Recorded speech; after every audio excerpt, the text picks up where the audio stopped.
परिचय। विभिन्न मिश्रणों के अवयवों को क्रोमैटोग्राफी, आसवन और प्रभाजी आसवन द्वारा पृथक किया जा सकता है। तो आइए इस मॉड्यूल में हम कुछ अन्य पृथक्करण की विधियों की चर्चा विस्तार से करें।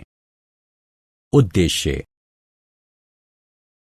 इस पाठ के अंत में आप निम्न करने में सक्षम हो जाएंगे: किसी मिश्रण के अवयवों को क्रोमैटोग्राफी, आसवन और प्रभाजी आसवन द्वारा पृथक करना, वायु के अवयवों को पृथक करने की विधि के बारे में बताना, क्रिस्टलीकरण द्वारा ठोस पदार्थों के शुद्धिकरण पर चर्चा करना, शुद्ध पदार्थों को वर्गीकृत करना। ऊर्ध्वपातन। यह विधि उन मिश्रणों के पृथक्करण के लिए अपनाई जाती है जिनके अवयव जो गर्म करने पर सीधे गैस अवस्था में परिवर्तित हो जाते हैं, उनमें उपस्थित अशुद्धियों जो गर्म करने पर सीधे गैस अवस्था में परिवर्तित नहीं होते, उससे गर्म करने पर पृथक हो जाते हैं। इस चित्र में यदि अमोनियम क्लोराइड और साधारण नमक के मिश्रण को गर्म किया जा रहा है तो अमोनियम क्लोराइड ऊर्ध्वपातित हो जाएगी, जिसका शीतलन करके ठोस रूप में पुनः प्राप्त किया जा सकता है तथा नमक नीचे ही रह जाएगा। क्रोमैटोग्राफी। इस विधि द्वारा किसी द्रव से उसके रंगीन अवयवों को छानक पत्र अथवा सोखता कागज की सहायता से पृथक किया जाता है। छानक पत्र की पट्टी के एक सिरे पर स्याही की एक बूंद रखिए और वो सिरा जल से भरी एक परख नली में डालिए। स्याही 2 या 2 से अधिक रंगीन अवयवों का मिश्रण होती है। वह अवयव जो जल में अधिक घुलनशील है, पानी में जल्दी घुलता है और पृथक हो जाता है। आसवन। इस विधि में परस्पर घुलनशील द्रवों को उनके मिश्रण को उबालने के पश्चात उनके वाष्प के शीतलन द्वारा उनको संघनित करके पृथक किया जाता है। साधारण आसवन का प्रयोग उन 2 परस्पर घुलनशील द्रवों को पृथक करने के लिए करते हैं जिनके क्वथनांकों में पर्याप्त अंतर होता है। यदि एसीटोन और जल को आसवन उपकरण में गर्म किया जाए तो एसीटोन का क्वथनांक कम होने के कारण वह जल से पहले उबलकर वाष्पित होगा और शीतलन विधि द्वारा संघनित होकर जल से पृथक हो जाएगा। प्रभाजी आसवन। प्रभाजी आसवन का प्रयोग उन 2 परस्पर घुलनशील द्रवों को पृथक करने के लिए किया जाता है जिनके क्वथनांकों में 25 के से कम का अंतर होता है।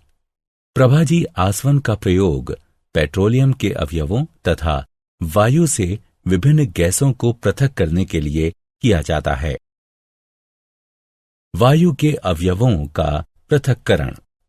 वायु विभिन्न गैसों का मिश्रण है। वायु के अवयवों को प्रभाजी आसवन द्वारा पृथक किया जा सकता है। वायु को दबाव बढ़ाकर और ठंडा करके द्रवित वायु में संपीड़ित कर लेते हैं।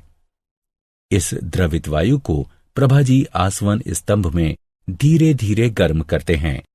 तब उसके अवयव अलग अलग ऊंचाइयों पर अपने अपने क्वथनांक के अनुसार पृथक हो जाते हैं।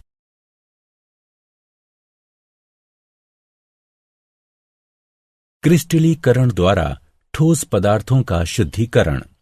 क्रिस्टलीकरण विधि में किसी ठोस पदार्थ को उसके विलयन से शुद्ध रूप में प्राप्त किया जाता है। क्रिस्टलीकरण विधि द्वारा हम कॉपर सल्फेट के विलयन से शुद्ध कॉपर सल्फेट प्राप्त कर सकते हैं। जल की कम से कम मात्रा में 5 ग्राम कॉपर सल्फेट घोलें। अशुद्धियों को अलग करने के लिए विलयन को छान लें। संतृप्त विलयन प्राप्त करने के लिए विलयन को चाइना डिश में वाष्पीकृत करें। विलयन को छानक पत्र से ढककर ठंडा होने दें।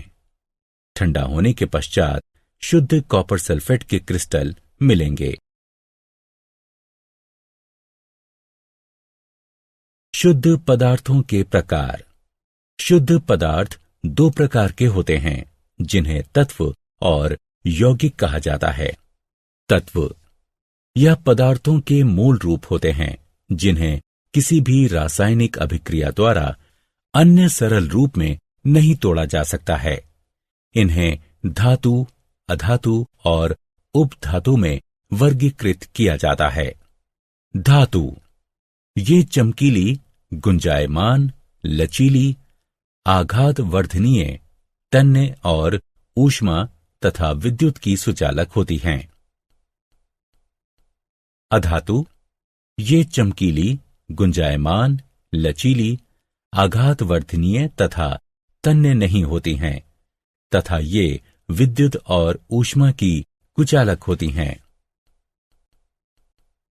उपधातु ये वे तत्व हैं जिनमें कुछ गुण धातुओं के तथा कुछ गुण अधातुओं के होते हैं, जैसे बोरान, सिलिकॉन, जर्मेनियम इत्यादि।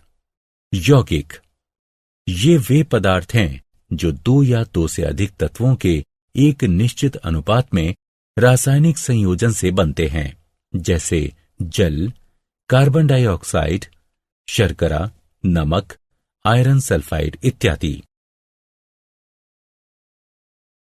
क्या आप जानते हैं तत्व की संकल्पना रॉबर्ट बॉयल 1627-1691 ने की थी।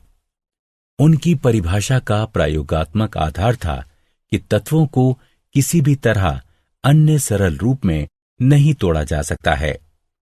इसका तात्पर्य ये था कि सभी तत्वों की पहचान अस्थायी थी, जब तक कि बेहतर तकनीकों द्वारा यह नहीं बताया गया कि संभवतः गलती से किसी यौगिक को तत्व मान लिया गया था और किसी तत्व को यौगिक मान लिया गया था। उस समय का एक महत्वपूर्ण विचार परमाणुओं की स्थिरता का था, जिसके अनुसार कॉपर का परमाणु हमेशा कॉपर का परमाणु ही रहेगा और किसी भी प्रकार परिवर्तित नहीं होगा। रेडियोधर्मिता, संलयन और विखंडन जैसी आधुनिक खोजों ने इसे गलत सिद्ध कर दिया। ये विषय भौतिक विज्ञान और रसायन विज्ञान के बीच के हैं और इन्हें आगे की कक्षाओं में पढ़ाया जाएगा। सारांश। आइए हमने जो कुछ सीखा है उसे संक्षेप में दोहराएं।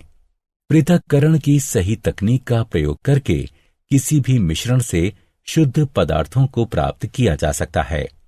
शुद्ध पदार्थ तत्व अथवा यौगिक हो सकते हैं। तत्व पदार्थों के मूल रूप होते हैं, जिन्हें किसी भी रासायनिक अभिक्रिया द्वारा अन्य सरल रूप में नहीं तोड़ा जा सकता है। यौगिक वे पदार्थ हैं जो दो या दो से अधिक तत्वों के एक निश्चित अनुपात में रासायनिक संयोजन से बनते हैं। यौगिकों के गुणधर्म उन तत्वों के गुणधर्मों से अलग होते हैं जिनसे मिलकर वह बना होता है, जबकि एक मिश्रण के गुणधर्म उन तत्वों और यौगिकों के गुणधर्मों को प्रदर्शित करते हैं जिनसे मिलाकर वह बना होता है।